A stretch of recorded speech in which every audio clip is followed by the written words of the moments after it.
What's going on, guys? Welcome back to the channel. You know who it is by now. So ladies and gents, it's actually been a while since I've done a deck profile on the channel, mainly because I've been doing a lot of testing and a lot of live duels and a live gameplay. So I haven't actually had a chance to really get into the lab and sort out the kind of decks that I'm looking to provide on the channel for you guys. But nevertheless, we are back in the lab, as it were. Now what I'm bringing today, ladies and gents, is the top 4 box tournament Mekk Knight deck profile that I managed to pull off, basically. And I just wanted to showcase what I have now. By no means is this deck finished. It is super janky in terms of its side deck. The main deck isn't too bad. There's a lot of cards in there that you probably would see in there anyway, but I do feel like it does need a little bit more tweaking. That's just mainly mainly due to the fact that I haven't been able to get a hold of said cards. So yeah, it is what it is. If there's anything that you think that I should definitely include in here or add, get at me in that comment section below, and I will definitely listen to your suggestions. I'm always open to some constructive criticism or even just suggestions from you guys. It's the main reason I made this channel. So without wasting any more time, let's get straight into it, ladies and gents. Now, starting us off, we have the main crux of the deck, which is 3 Mekk Knight Purple Knight, 3 Mekk Knight Blue Sky, as well as 3 Girsu, 2 Indigo Eclipse, 1 Mekk Knight Yellow Star, 1 Mekk Knight Red Moon, 1 Mekk Knight Green Horizon, as well as 1 World Legacy World Chalice. Now, this is the main Mekk Knight engine, ladies and gents. You definitely want to max out on your searchers, as well as maxing out on Girsu. Girsu is your main normal summon, and that allows you to play the game going first. So if you can see Girsu going first, you're in a good position. Typically what you dump off Girsu is your World Chalice, as well as your Orcus Crescendo, which I'll get to in a moment.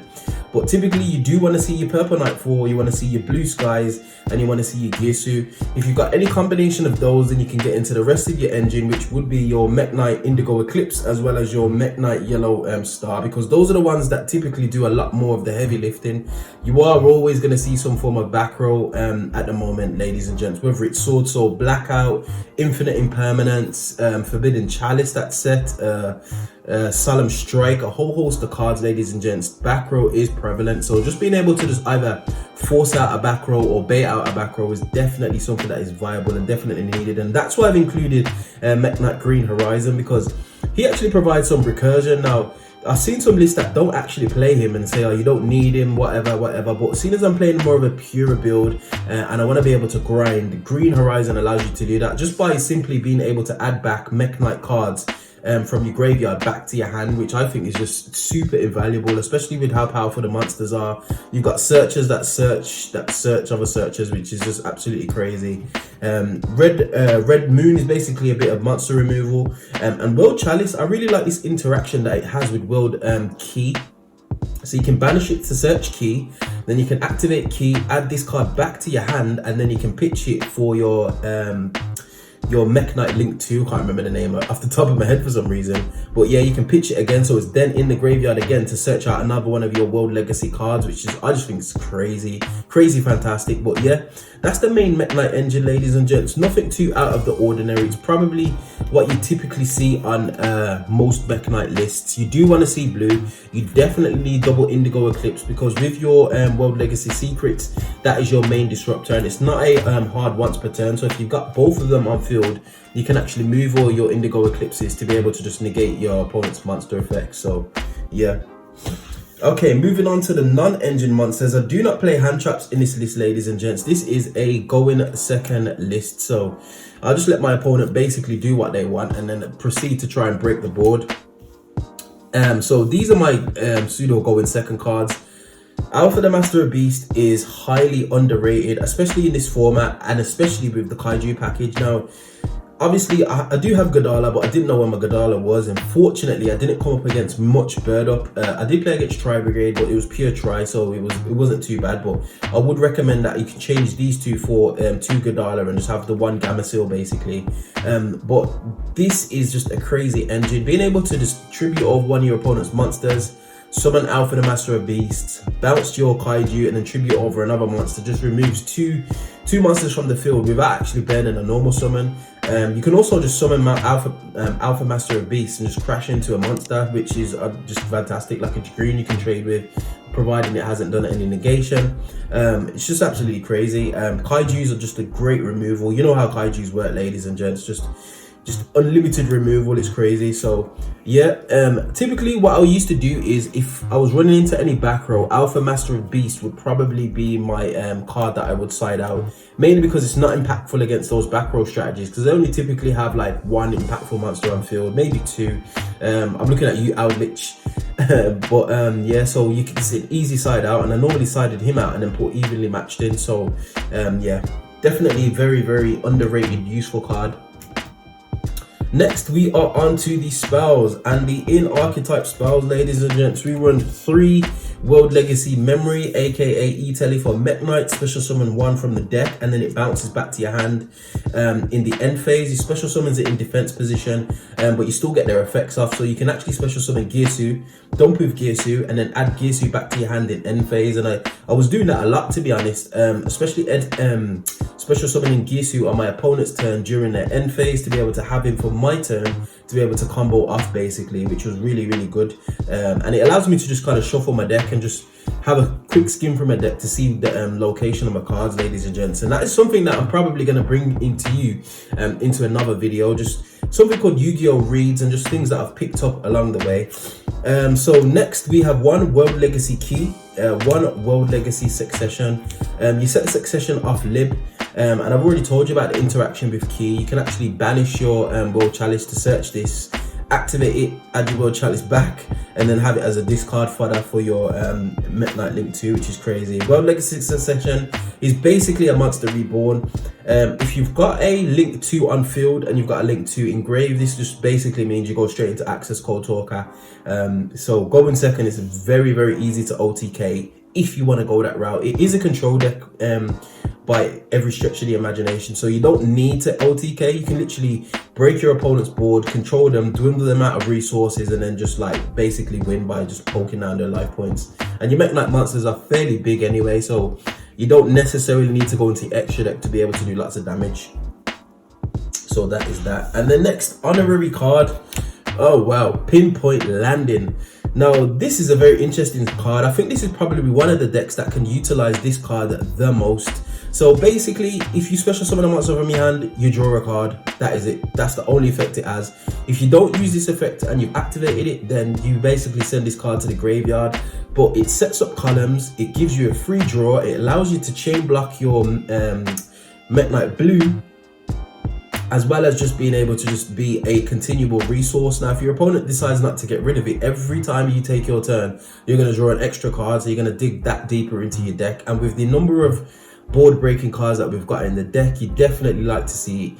Now, arguably, this should be a pot of prosperity, but I don't actually own one, so this is the only thing that I could think of that was impactful enough that it didn't have any drawbacks and it actually meshed well with the deck. So double Pinpoint Landing, if you can afford prosperity, I probably would play that instead, because you can dig deeper into your deck and you can see exactly what you want. But I'm not too sure who was speaking about it. I don't know if it was like Distant Coder or MST TV.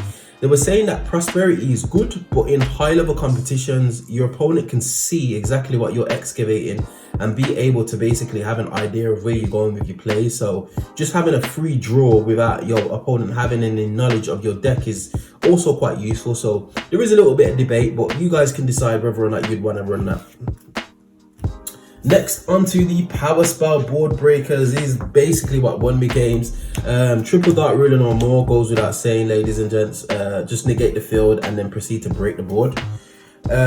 Double Lightning Storm, this should be actually 3, but I only own 2. So yeah, I would go with a triple Lightning Storm if you did have any more Lightning Storms.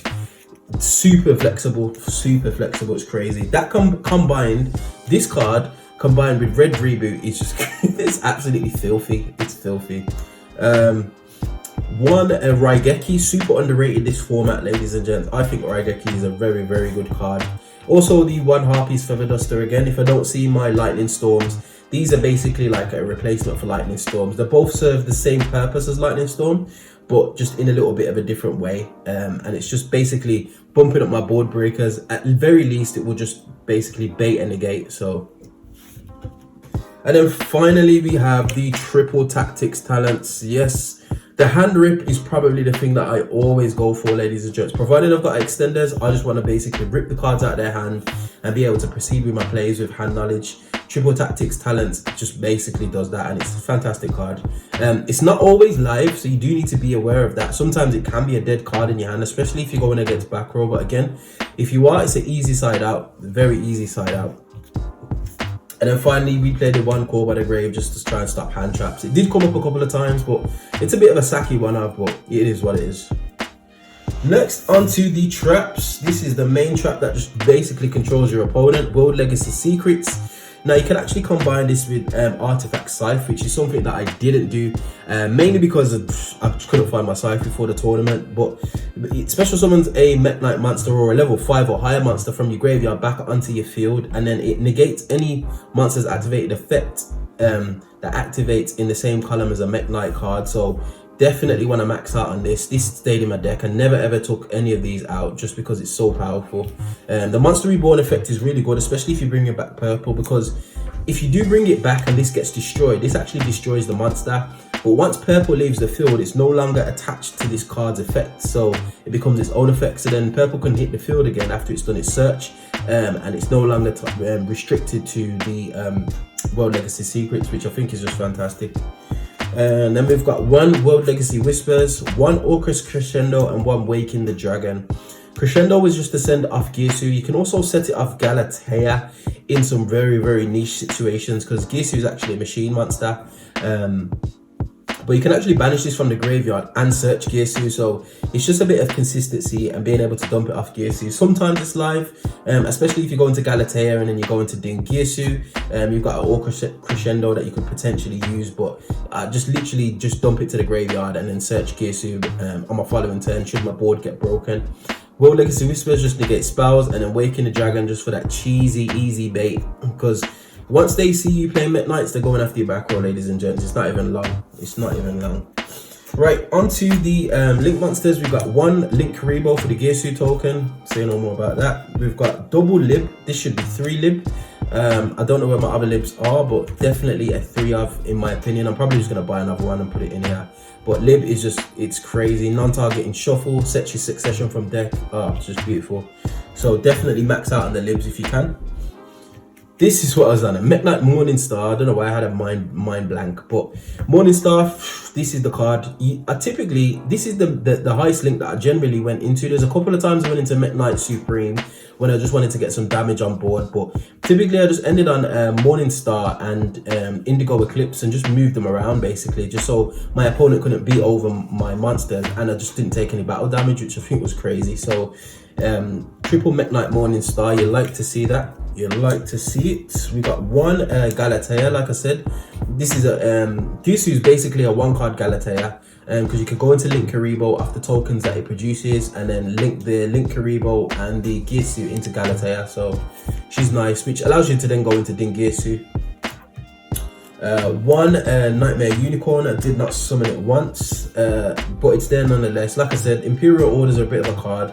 It's not difficult to out in this deck, especially with Yellow Star, but definitely Nightmare Unicorn, just a bit of insurance policy. This actually could be a Nightmare Phoenix, to be honest. So yeah, one Borrow Sword, did not summon it, but I had it in there anyway, a bit of a placeholder, probably not needed in this deck. One Mekk Knight Crusader Avramax. This is what I did go into. It's a Mekk Knight. it protects your whole board. It's a boss monster that can't be targeted. It's a problem basically. So yeah. One Mekk Knight Spectrum Supreme. I went into this probably twice. The fact that it can't be targeted and it can attack directly if it's the only card in the column is super useful. It makes your opponent want to do stuff, and it forces the issue. It's good in time. So one Mekk Knight Supreme. One Access Code Talker. Yes, ladies and gents, I've managed to get myself get a hold of one basically. So yeah, Access Code Talker. Like I said, if you got a link 2 on board and you got 1 in field, you got succession set on the field, you can bring that back and then link into Access Code Talker, and it's more or less game from there, ladies and gents. So yeah. Then we got one Ding Girsu, one Raid Raptor Ultimate Falcon just for the Waking the Dragon. That should be Lib, to be honest. and then we've got one Divine Arsenal double A Zeus. So you can actually go into this after summoning Dingirsu. So you go Galatea, Dingirsu, Zeus, board wipe. Done. Simple as that, ladies and gents. Then obviously your Mekk Knights do whatever Mekk Knight stuff they're doing on the following turn, and providing you can make a column. So yeah. And just quickly before we go, I just wanted to go through the side deck. Side deck isn't really fleshed out, to be honest. So just threw a couple of cards together for going first. So triple anti-spell fragrance, you know what that does. One red reboot. This lightning storm or Harpy's feather dust that is crazy. It just says goodbye back row, I'll see you in another lifetime. And this is what I wanted to showcase, ladies and gents. This card won me so many games. It was actually in the main deck. I only took it out due to the last game that I was playing against my buddy who was playing Infernoble Knights. But this card in this format right now is crazy. Nobody's playing Solemn Judgment, and very few people are main decking Lancia. Lancia's starting to get popular again, mainly because of PKs. But this card just, it just says goodbye to boards. It's just as simple as that. It says goodbye to boards, and it strikes the fear of man when you say standby main, battle phase, end of battle phase. They're like, oh my gosh, don't know what's coming. So even in match, ladies and gents, definitely a card that you want to consider. Another dark hole because I like just breaking boards, and then some janky one-offs. I ran actually another key just in case, because traps were very prevalent in the locals that I went to. One Iron Dragon to Merton just for some cheesy column wipes. You can actually column wipe on your opponent's turn if you do your if you time your interactions with Indigo Eclipse correctly, which is crazy. And then I actually ran one orange just as a bit of a turn one play. If I was forced to go first and I managed to set up a column with Gusu, I could search the orange and just kind of sit on him because of the 3k defense. So yeah. Obviously it's not fleshed out. There's a few cards that I could definitely add, but like I said, ladies and gents, I didn't do too badly. Got top 4. I actually got 4th place in the tournament, so it was actually good to see. So yeah, but we find ourselves at the end of another video. If there's any cards or anything that you think I should include, definitely get me in the comment section below. And as always, if you did like this content, you know what to do by now. Hit that like button, share, subscribe, all of that beautiful good stuff, and I would definitely see you guys on the next video. Hope you enjoyed. Peace.